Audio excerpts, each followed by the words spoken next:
Okay, now we'll get into the real controversy, women, right? As you know, without going through the history at the moment, the Supreme Court is now deciding things which you thought about contraception, about abortion. There was just a decision about an abortion clinic in Massachusetts where they said the law in Massachusetts was they had to be like, I forget how many, 100 feet from the door. And now it's been reduced by the Supreme Court. Now Obamacare says that companies have to pay for contraceptive devices and so forth.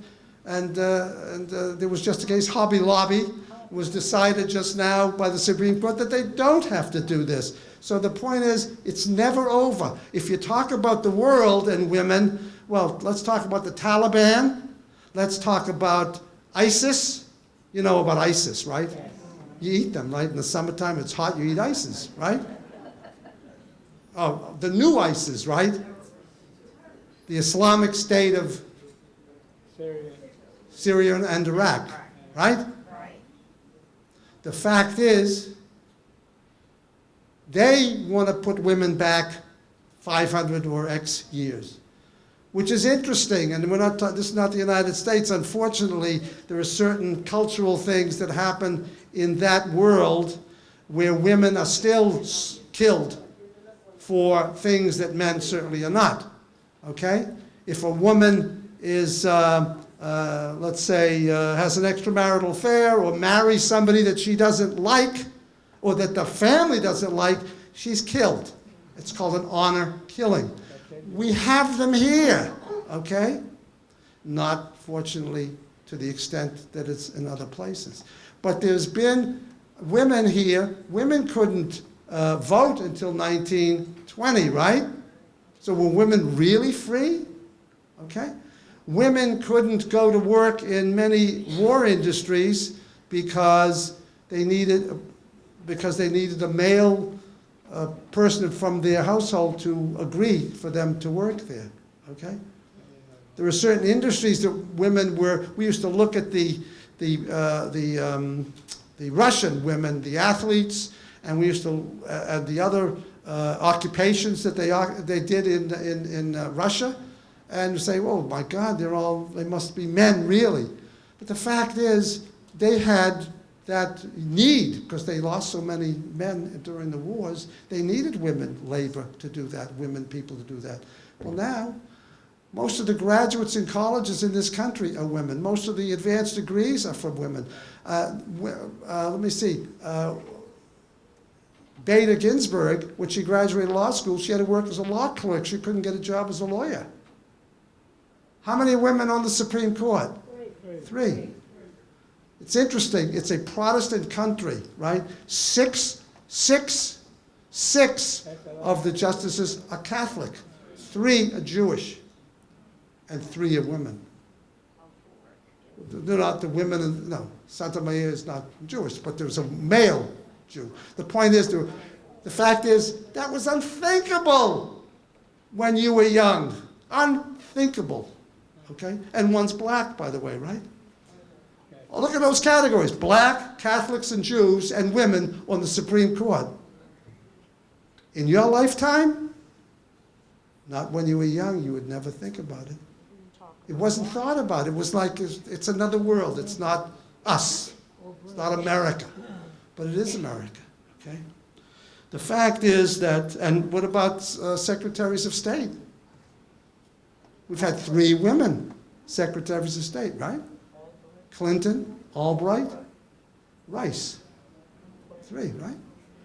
It happens, and it just happens, but you don't think about the mass of it, the change of that represents, okay?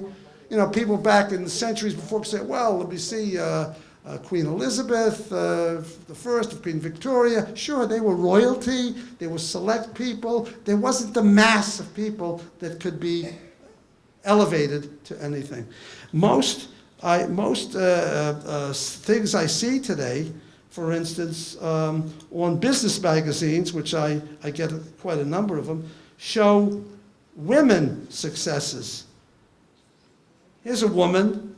She developed, let me see, She developed a company in North Carolina developing fashion clothes. She did it on Facebook. She became a multimillionaire doing that in her little town in North Carolina. A woman did that. My God. Here's the woman who developed Spanx, a billionaire, not a millionaire, a billionaire before she was 30. What? She developed Spanx. If you don't know what Spanx is, leave the room. The men don't have to know. The point is, how about this? My goodness, who is that? Janet Yellen, right? Who is she? My God. Secretary of the Treasury.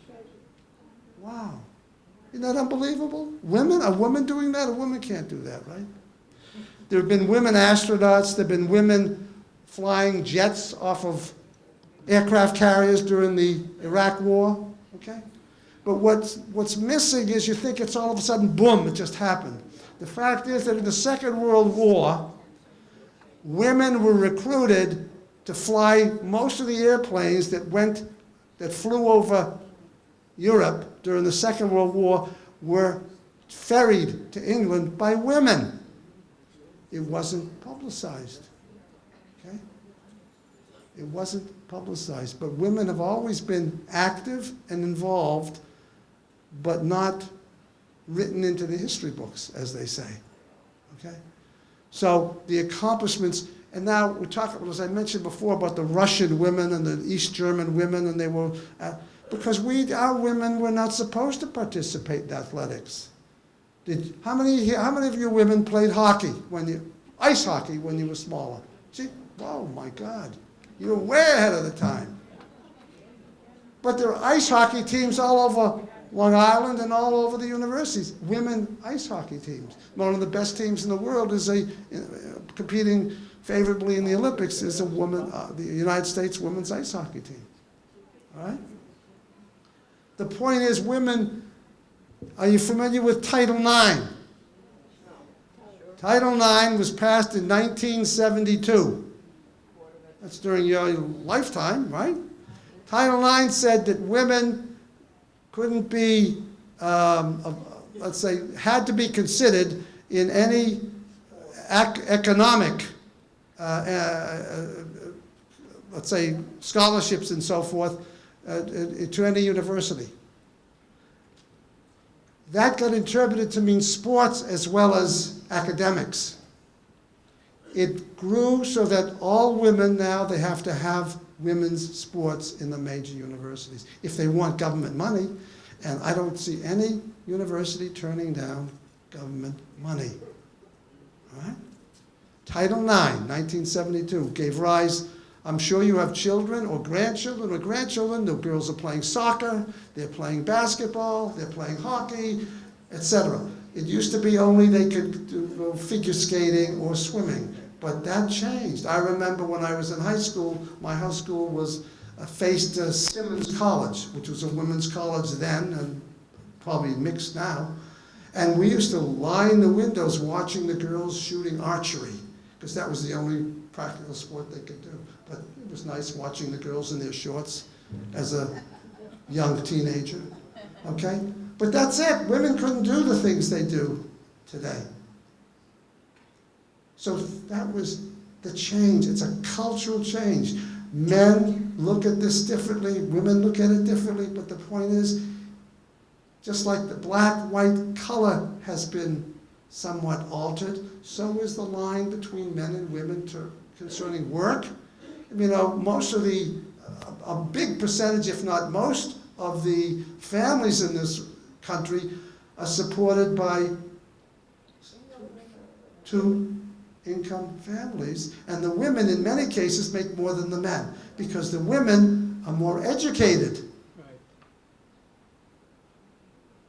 I mean, it's a problem, I think, for women because they still have to come home, they're still responsible, they feel for the children and for the upkeep of the house. It's a big pressure for modern women.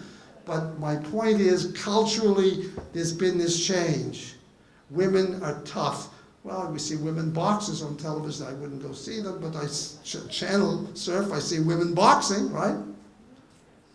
I mean, they're not doing it for the pleasure of men seeing some sexual action here. It's they're really out there to make money and win something for pride reasons and for career purposes. The point is that things have changed dramatically in the 20th century. And to me, even though we've had all the technical revolutions, television, travel, jet planes, atomic, there was no atomic bomb, there was no atomic energy, there was none of this before the 20th century. Total electrification of things, right? Plumbing, indoor plumbing, for many parts of the world, including this country. A lot of people never had indoor plumbing before the mid to latter part of the 20th century. The fact is, with all those changes, to me, the cultural thing that really is an impact to us and is an image to the world was the women's revolution. There was a sexual revolution, wasn't there, right? I mean, sex. I mean, if you have cable TV, you got to be careful where you watch, or maybe you want to watch. That's fine with me. I don't care. But that's a sexual revolution, all right? Where women felt in control of action, which was never considered in their purview to do, all right? So therein lies, in my view, the major cultural revolution in this country. Real freedom,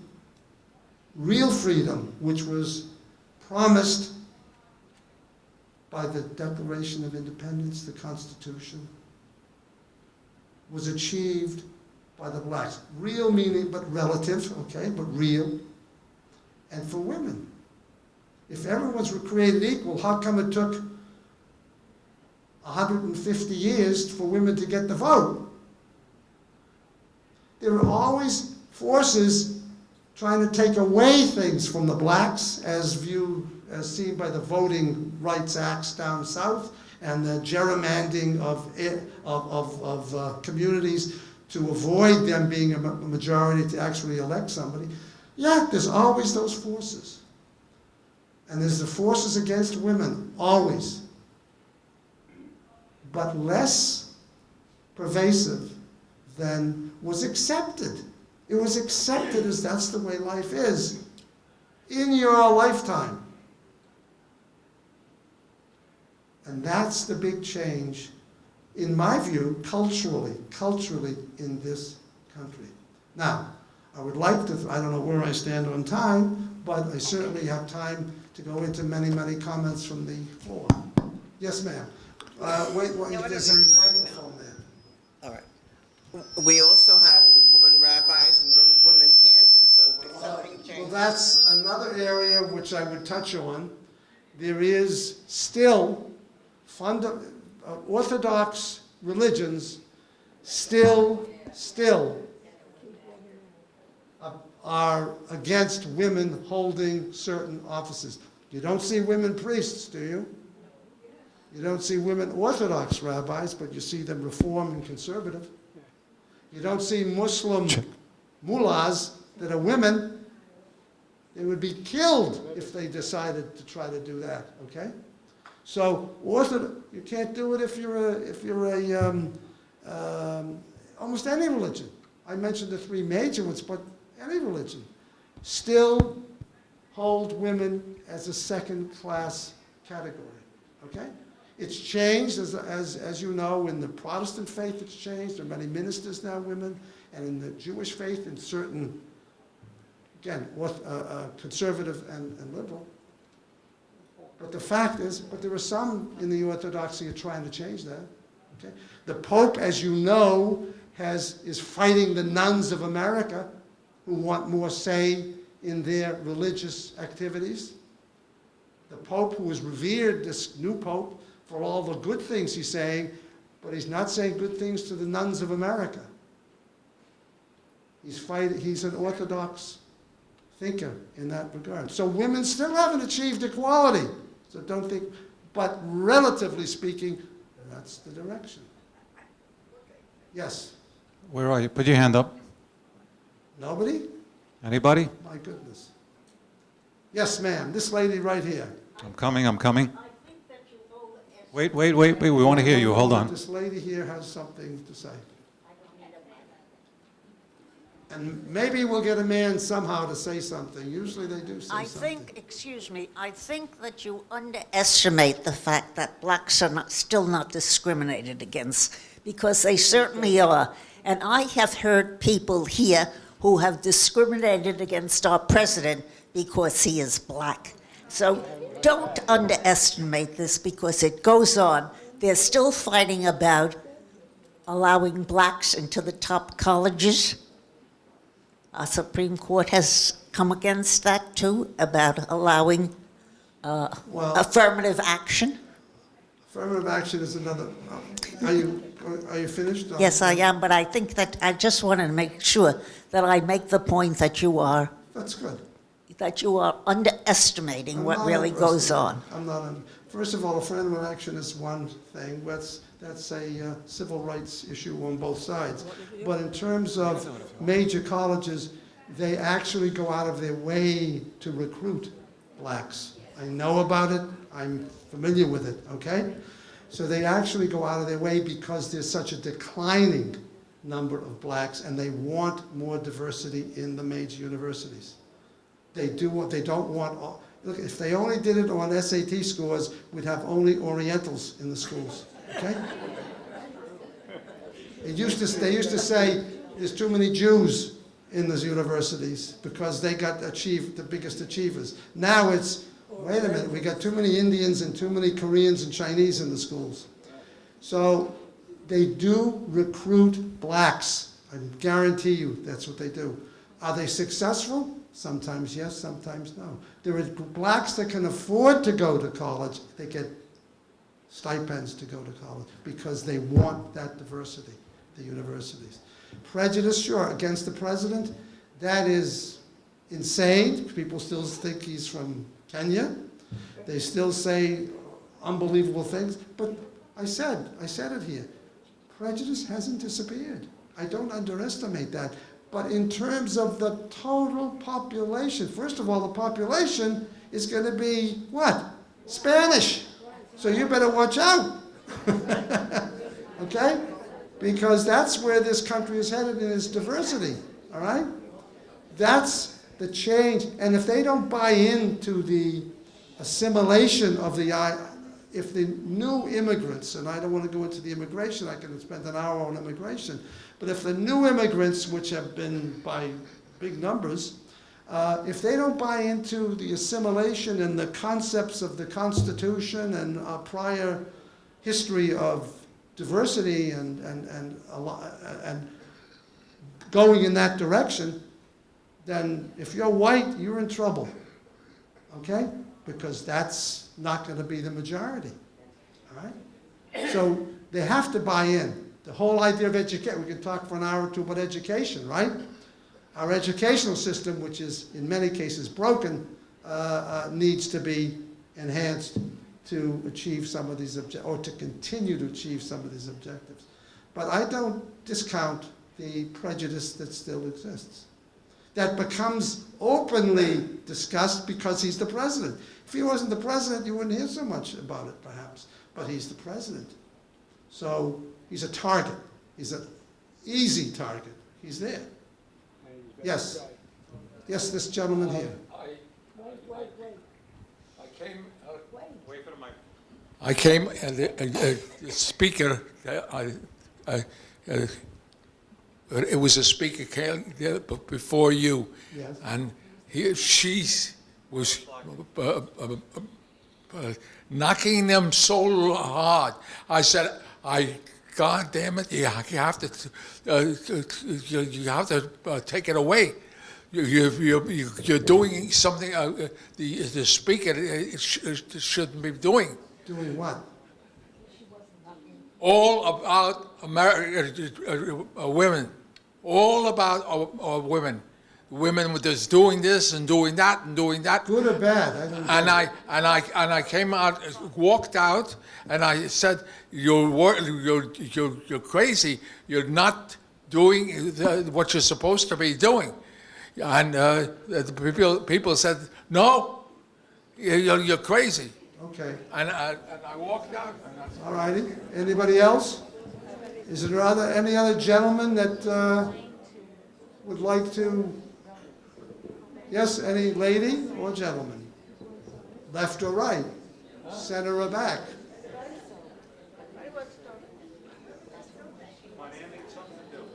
This lady here, did you want to say something? Oh, this lady right here.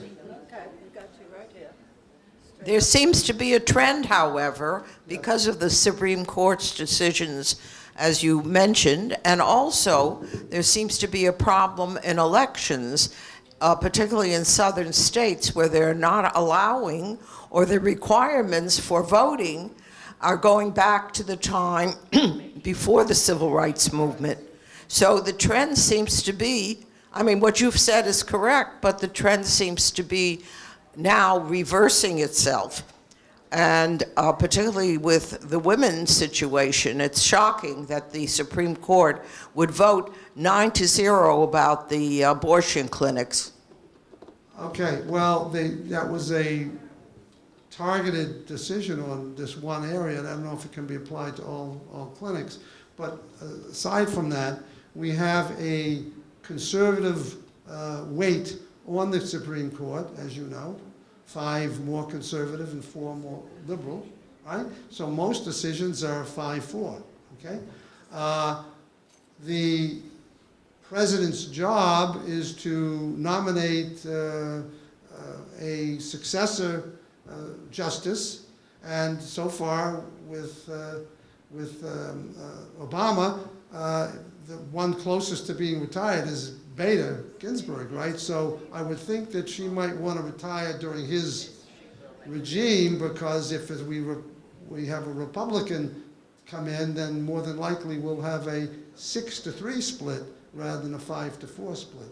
So therein lies our system, where the president nominates and usually gets his way of who gets on the Supreme Court. Right now, it's a conservative court.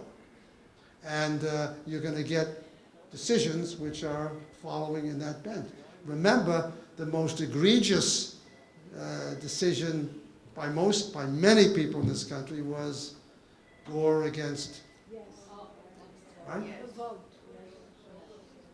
Well, Bush against Gore, when they voted as they did, and there could have been real revolution in this country, but Gore said, I'll back off, because he had a case that they were making the wrong decision.